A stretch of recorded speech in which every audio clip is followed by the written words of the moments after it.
Okay. Alice O'Connell from Capsule. Hi, Hi, guys. How are we? good. How are you? Very good. It's very nice to see you both. Thank you Yeah. for meeting me in my house. Very Hey, Thank you kind for of meeting you. us in my home, in his home. Here we yeah. are.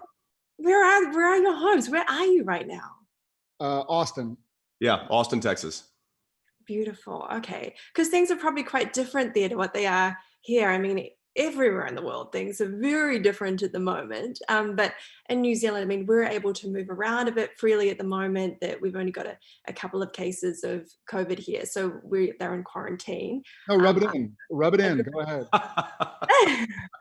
Sorry, I'm sorry. Yeah. But so I guess we're interested in like what can you give us a bit of insight into what it's like over there for you guys? What's happening? It's pretty. We're spiking pretty hard over here in Texas. We're definitely one of the higher COVID cases states in the U.S. right now. So it's. I mean, I know just personally, like me and my wife, my kids, we've been on lockdown and stayed pretty much locked down, kind of watching the numbers for the better part of 4 months now, and it's getting really depressing. it's really starting to weigh down because I was talking to Jared earlier. It's like I just I haven't left the house much for anything. I haven't eaten at a restaurant. I haven't gone on a date with my wife in months, and I haven't gotten on a plane, which I do. Jared and I generally are flying twice a week at least. And so it's just been a very big adjustment. I mean, I will say the silver lining is I get to spend this time with my family and my kids. That's great. But it is a shock to the system. Yeah, same. We locked down. I mean, we got sent home March 13th, Friday the 13th, apropos. And it was sort of like, hey guys, we need to just clear things up. It'll be a couple of weeks or a month. And I think part of me thought in April we'd be going back north to Vancouver. Obviously that didn't happen. Then late April didn't happen, in May and June, and now here we are in late July. So it's been interesting. And we were locked down as well. And then about 2 months ago, early June, my wife and kids and I set off on a road trip. We were like, they're all going to kill each other or we're going to kill them. So let's just get them in the cars and just go, like stay somewhere, take our masks. And still it's been, trying to look on the bright side, of which there are many. We've all been lucky enough to not contract the disease or have anybody close to us. I will say the road trip idea though is so great because it's like, it's an acceptable way to put your children in restraints for hours at a time. Exactly. My thoughts exactly. But yeah, that's kind of what we did. So we hit the road, went to the mountains, and kind of just got out of it's I'm not sure what the Celsius conversion is, but it's 90s, 100 degrees here with equal humidity, like and 40 plus. Yeah. So we got out, and then I came back to Austin last week in order to get ready to go back up to Vancouver when we get the word. So oh, good on you. So what has it been for filming? So you've obviously got a few episodes left to film, right? And these are really crucial ones, right? They're arguably the biggest. It's the last two episodes of the entire series. I would say that it was kind of structured to where the second to last episode was kind of the season finale, and then the last episode was kind of the series finale. And so we had just started. We had shot one day of the second to last episode, and everybody's emotions were starting to get all churned up, and it was like this final push, 15 years behind us, and we're about to wrap it all up with 3 more weeks of work, and then we're all hitting the trail, and boom, they pulled the plug on us. And so it's been weird. At first I was like, wow, this is great because it might give us some time, because we just finished shooting a full season, and usually we're pretty drained those last couple of episodes. And I'm like, this is great because we can come back, we're refreshed, we got some rest, we can hit it with with some fresh legs, and now now it's like, all right, I'm fresh, I'm good, let's go. Everybody's, I think, really kind of itching to get back and get this thing over the finish line. yeah. I bet, yeah. Well, I mean, I mean, it's pretty hard to get into New Zealand right now, but why don't you guys come here? Come film it here. Please, would love to come there. On my way. On my way. Awesome. Because one of the things that I love about what you guys do for your fans, all this mental health stuff that I think is probably more important now in this time we're living in than ever. I think it's just incredible. We do this thing on our website. We're really encouraging people to check in with one another and ask how they're going. So can I ask you guys today, like, how are you today? Thank you for the question. I think I mean, it's been the last 4 months have run the gamut, you know, from sort of that helpless feeling of what is the world coming to and what's the world going to look like, and just the challenge of the unknown, to now I'm really hopeful. I mean, I got to be honest, this is the first time I believe, I could be mistaken, but I think it's the first time I've really talked about the show for 4.5 months. And obviously that was my day-to-day, week-to-week, month-to-month, year-to-year thing for 15 years. And it feels great. It feels kind of reinvigorating and refreshing. And I'm really optimistic. And I feel like this is maybe the launch pad. This couple hours we're doing is the launch pad to kind of get back to having a purpose. And even seeing you from New Zealand going like, hey, we dig it. Thanks for the work. I'm going like, oh yeah, cool. Like I'm about to go serve a purpose again and reach people in a different hemisphere and go work hard and, you know, reconnect with my crew 6 feet away or whatever social distancing requires. But I feel really hopeful and optimistic right now. We're hearing a lot of good news about when we go back to work. So I'm really excited. I feel like the craziness is going to be a little bit easier to ignore for a couple of weeks or a month or however long it takes to finish the show. So I'm good right now. Thank you. Good. How about you, Jensen? Yeah, it's you know, I'm starting to get a little bit of that cabin fever.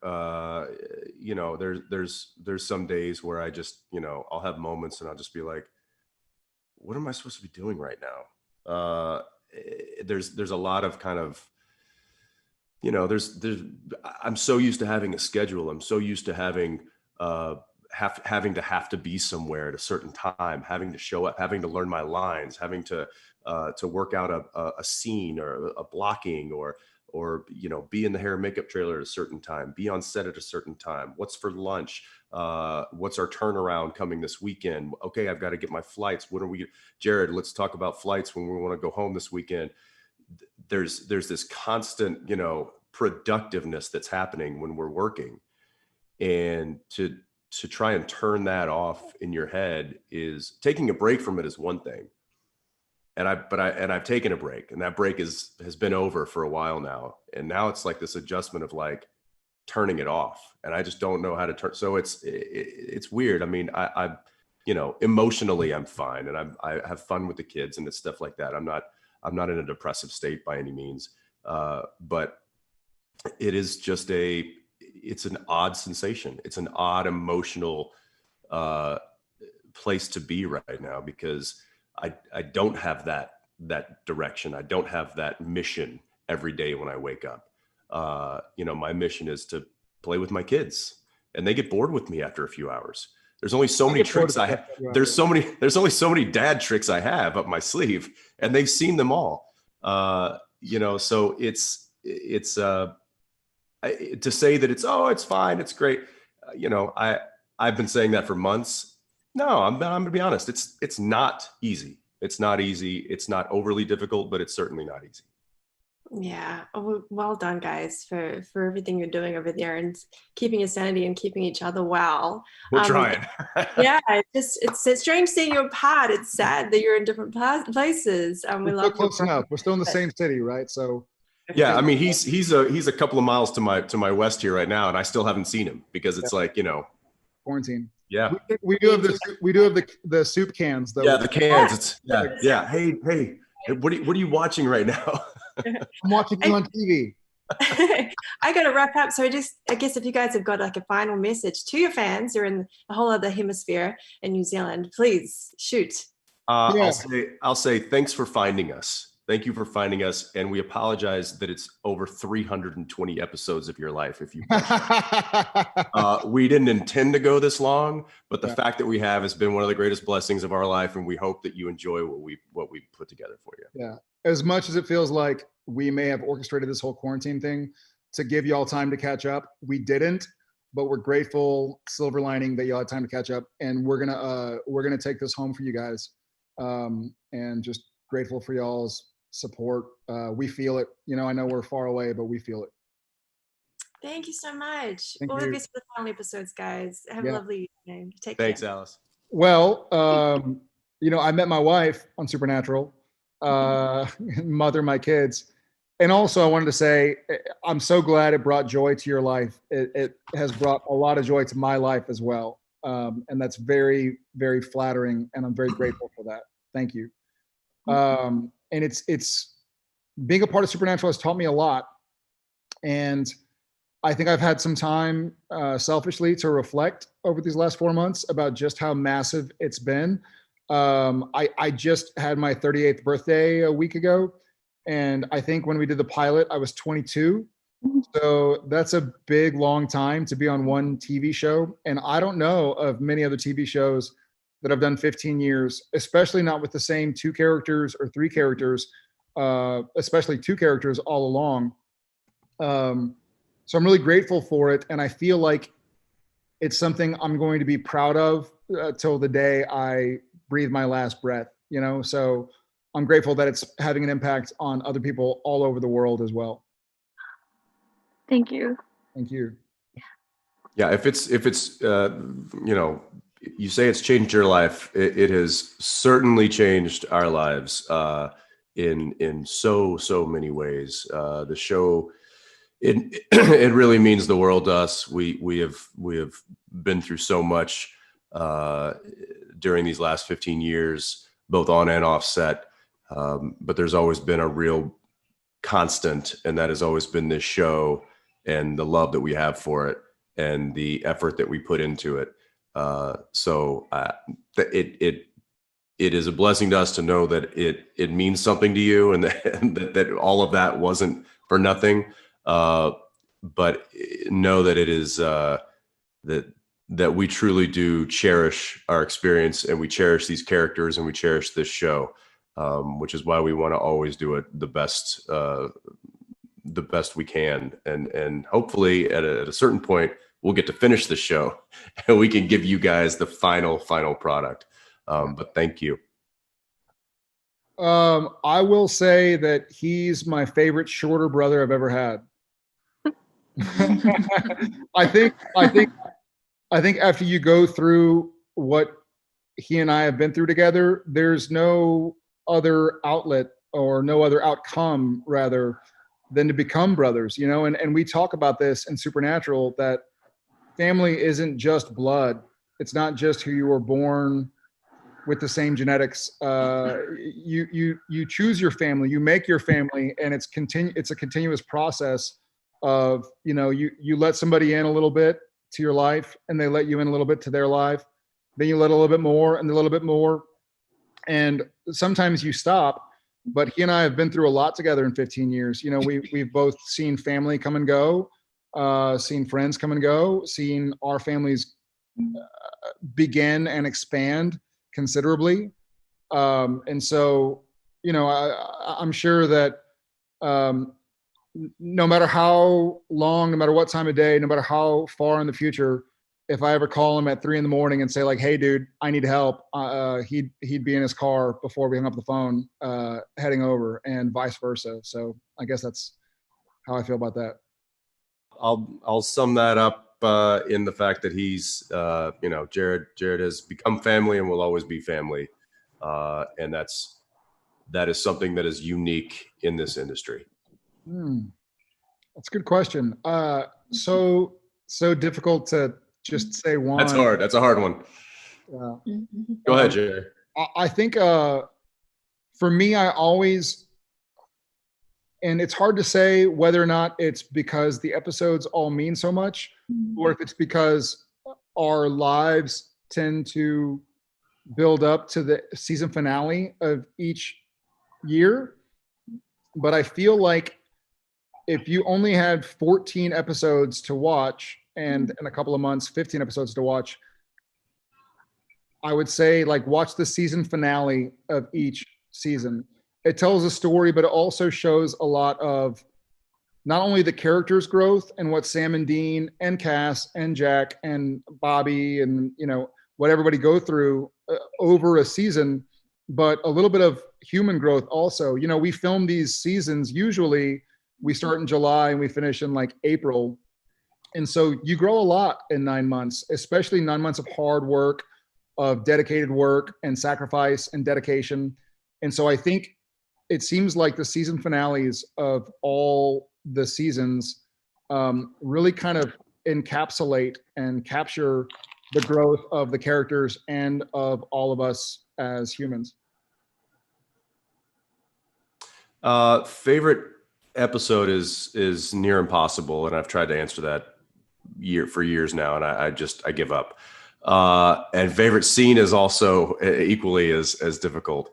I'll say this, that my favorite moments in the making of Supernatural don't lie on the page. They're not in the words that are written. They're in the moments that Jared and I find in between the lines. And they're moments that present themselves to us and only to us while we're in the scene and the cameras are rolling. And those are the little moments. That's the texture in this show that is the most gratifying for me. Not to knock the writing and to the producer, any of that, that's all fantastic. And we know we've got an amazing game plan going into every show and every season. But when Jared and I can find those little moments that belong to he and I, those are really satisfying, and I really enjoy those. We are old men. I was going to say, season 15 is right around the corner. I was thinking when she said she's been watching it since she was a kid, I was like, well, I guess we are old men. Yeah. This season. Yeah, you know, Fuko, I guess we've all got to grow up sometimes at some point, and we've been doing it before your eyes. So yeah, it's been fun to grow up before all of your eyes, and hopefully we get to continue to hunt demons and make the world a better place. Even after we finish these final 2 episodes. So hopefully we get to carry on the Winchester legacy. Fingers crossed. But I still wonder what I'm going to be when I grow up. So I don't know about you. Never grow up.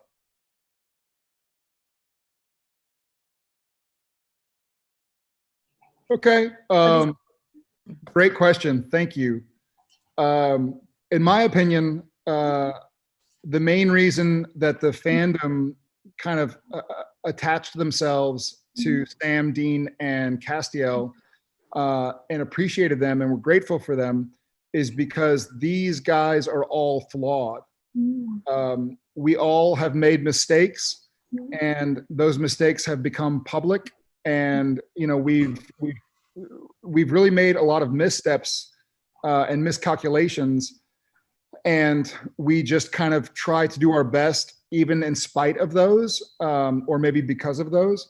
But I think one of the big things that Jared, like about Sam and Dean and Castiel is that they try their best. And even if you try your best all the time, you're still going to mess up here and there. You're still going to fall short. You're still going to maybe start the apocalypse or something, get possessed by Lucifer. But still, if you try and make it right and you try and be good and honest to those around you, I think it's a good lesson that we all fall short. We're all human and we all make mistakes. And it's more about what you do after those mistakes than it is whether or not you made a mistake in the first place. I think because the 3 of these characters have banded together under a banner of free will.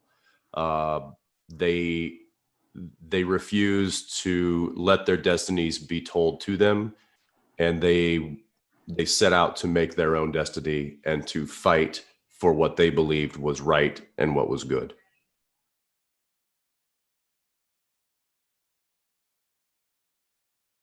Yeah, it has certainly been a massive departure from normal life at home. We we do cook quite a bit, and my wife, she always liked to cook anyway, but this is something that is she's now really starting to hone her skills and get really good. The hardest part is getting the kids to eat all the fun things that she cooks. That said, it's given us time to play. I get a lot of dad time. I was saying earlier that I've run out of dad tricks because the kids have now seen them all. But I do get to go out to the brewery like you asked, and we've shut down, but there's still a lot of work to be done. So I'm able to help there a little bit. But really, it's like it's lockdown. We're here. We even though we're in the middle of a city, we feel like we're in the middle of the woods, and it's very strange. Yeah, I think same here. We locked down. We homeschooled, distance learning, I suppose they call it, and it looks like we'll probably be distance learning for at least the first several months of the fall semester as well. It's been nice. It's been weird, and I guess it's been a new reality, though nowhere near what I would have thought of as a child reality looked like for a dad and a husband. That having been said, for the last 15 years of my life on Supernatural as Sam Winchester, that hasn't really been reality either. We've been home on weekends or traveling to another city on weekends to do convention or press or publicity. And so luckily, I already wasn't really relying on or accustomed to a quote unquote normal life. So I think I was prepared for this. It's much more difficult being a dad than it is being the lead of a TV show. And I'm finding that out. I found that out the hard way. But it was fun and humbling. And it was a kind of a couple month glimpse into what life will be like after Supernatural. Yeah, I'm gonna take the Impala and I'm just gonna hook up the sound stage to the back of it and just drive it south. No, as it stands now, and I obviously things are always up in the air until it's done. But yeah, I believe the Impala will be coming home to Texas for he and I to enjoy. There are lots of other little things that I would love to keep that I probably won't say that I'm going to keep because I don't want Warner Brothers to come after me. Yeah, I keep I have my chair back from each season because at the beginning we didn't know if we get picked up for another year, and so I always thought it'd be fun to maybe get a cast chair and put it on the back. And I have my character watches because it's something that no one would really know. It's something, a lot of the stuff that I really like. I have a paperweight from Bobby's house. When we burnt it down, I think I went in, like grabbed a few books, grabbed a paperweight. So I have a few things, little things here and there that meant something to me that are little things that I have them in my office. And if somebody walked in my office and robbed it, knock on wood, they wouldn't even look at it twice, but it has so much sentimental value that I know it's there. And every time I see it, it's like, okay, cool. Like this is a cool little memento.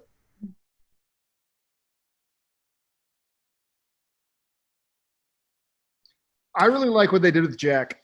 To go 325 episodes with 2 more to go and to introduce a character, I think, 280 or 290 episodes into it and him be such an important part and to mean so much to both brothers and to then grow with the show. And now I consider Jack a really integral, crucial part of the show, even though in the grand scheme of things, he's been there since season 12 or 13 at the very end of 13.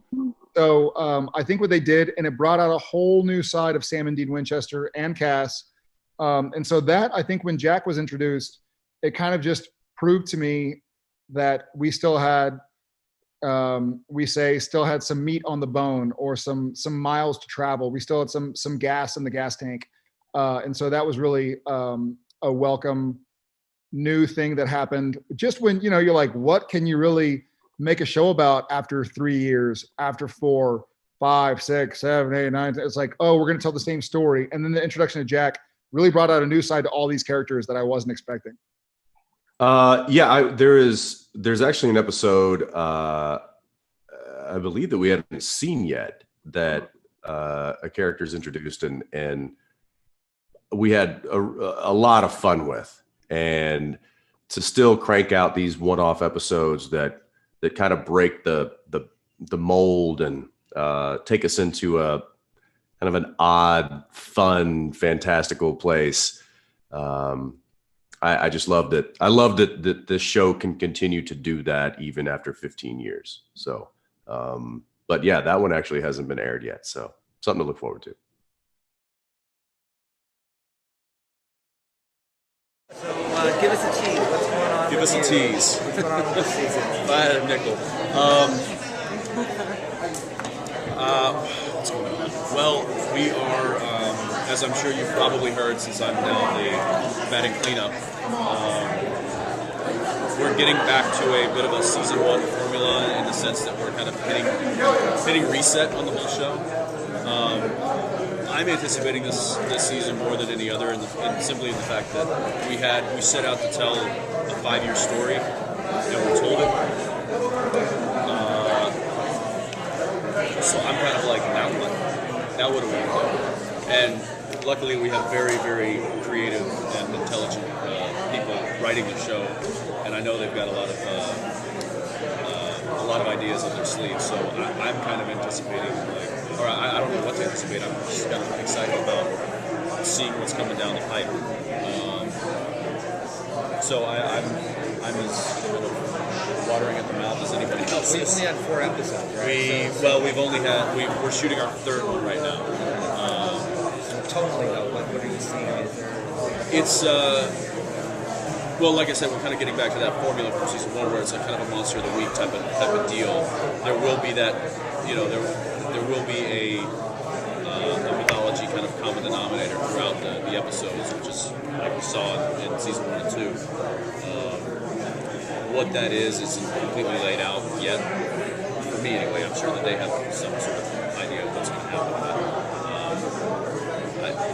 I just, knowing what we know about the characters for the past 5 years, and then having them put in the position that they are now, where Dean is like, you know, a domesticated individual. He's got a normal job. He's got a girl and basically a kid. You know, of course, he still has a shotgun underneath his bed. He's still got the rock salt in his trunk and all that kind of stuff. He doesn't drive the Impala anymore. He drives a pickup truck. Not to say the Impala's gone, because it's under a tarp in the garage, and it will be. I know. It is. It's like he's hung it up. You know, he's hung up his boots. But that only lasts for a very short while, and then he.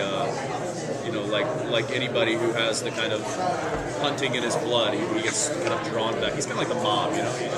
You're never really out of it. Where are the brothers? You know, and their dynamics change so much over the years. There is. It's a bit of a flip in motivation again. Like I said, Dean is domesticated now, and he's trying his best to lead a normal life. Sam is now back, but is really kind of on board with the whole hunting thing, and he's, you know, now it's a job to him. It's what he does. It's his skill, and he's using it, and he's trying to leave Dean alone because he wants Dean to have a normal life. So there's that kind of push and pull of, you know, he wants his brother to work with, but he also wants his brother to live this normal life. So it's left him alone for the better part of a year, which is where we pick up the story in season 6, and then it's just the past catches up to Dean, and Sam can't stay away, and he has to go and get him, and then that's kind of where we pick it up, and it's the struggle of Dean not wanting to get pulled back in, but not really having a choice, and then trying to figure out how he's going to deal with the family, because he knows that he can't bring them into it, and it's kind of too late because he already has. So now he's got he's got to distance himself from it, which is the one thing he didn't want to do. How is that adjusting to suddenly having his family life that's so outside of what's just been the two brothers? It's cool, you know. We did this. There's this whole kind of montage that we shot for for episode 1 of Dean living this normal life. You know, going to bed next to a pretty girl, and going to barbecue with the neighbors, and driving his truck to work, and you know, working on the construction site. So it's kind of cool because it's completely out of what we're normally seeing him do. So that was kind of nice to play that different level of, you know, just of being a normal guy. And it'll be interesting to see how he gets kind of pulled back into it, even though he doesn't want to. It's kind of undeniable. What was it like acting? Sounds fantastic. It is a lot more work than just acting. In that I've been doing, you know, I've been acting for 13 years, and so I know how to do it. Directing, I've never done it, and I didn't want to fail, so I prepped like no tomorrow. I was poring over the script every night. I was doing shot lists and revising them constantly, and you know, and I kind of always fell back on what Kim Manners told me about directing, and he was like, it's all about the homework. It's like, you do your homework, you show up, you'll have fun. If you don't do your homework, you're going to show up and you're going to shoot yourself in the foot. So I knew that I was like, if I fail, it's not going to be because I didn't do my homework. So I did. I did a ton of it, and I showed up day 1 with 8 days of shot lists, and it you know, I don't know how it turned out yet. We haven't seen the cut, but I know the crew respected it. They had confidence in me, and that's you know, for a first timer, I was glad to have those guys on watching my back. Would you do it again? If you'd have asked me the day after we finished, I would have said not a chance in hell. But now that the dust has settled, yeah, I would. Dean and Cassio have certain relationship. Will that play again next season? I hope so. Misha hasn't been in the first 3 episodes, so still waiting for Castiel to show back up. But he does it'll be the 3rd episode. I believe he's back. So I don't know. I haven't read anything as far as what the relationship's going to be like. Now that he's kind of like the head cheese in heaven, I'm not quite sure how that's going to alter his character. And then obviously how Dean's a bit different. I don't know what. So I don't know. I don't really want to answer that. But I'm interested to see it myself. Congratulations on your wedding. Thank you. Does it change things now that you guys are both married men on set? Not really. It's just like official now, you know. That's good. It's good. Totally coincidence. You guys both did it after the end of season 5. Yes. Total coincidence. What was that? Was it like someone stole the other's thunder? So close to each other. Yes and no. I would say that if you know, if we weren't as good of friends as we were, it would probably have been like, what are you doing? But it was all done very, you know, innocently and honestly, and yeah, I was happy for him and he was happy for me. It was like, you know, it's like we've been working together this long. No wonder, you know. Use the word synergy. Yes, yeah. I think it's just we're on the same cycles now. Thank you very much. Are we? I think so. Yes. The first 3, what kind of pictures and stuff?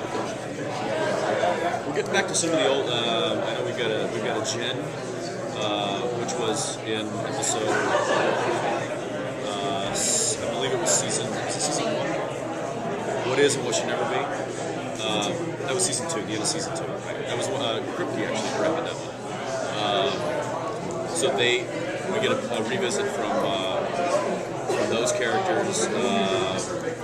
We've got it's kind of gone since the whole like end of season 5. the world, as far as the evil and the monsters and the demons, is kind of in a bit of an upturn. It's just been, there's monsters showing up that shouldn't be in areas that we're finding them, and they're acting out of character. And, there's vampires that are walking around during the day. Like, everything's kind of like turned upside down. So it's for the first few episodes, it's going to be trying to make sense of what's going on. But we're going to get back to kind of those old characters, which would be nice because I like season 1. Sorry, guys.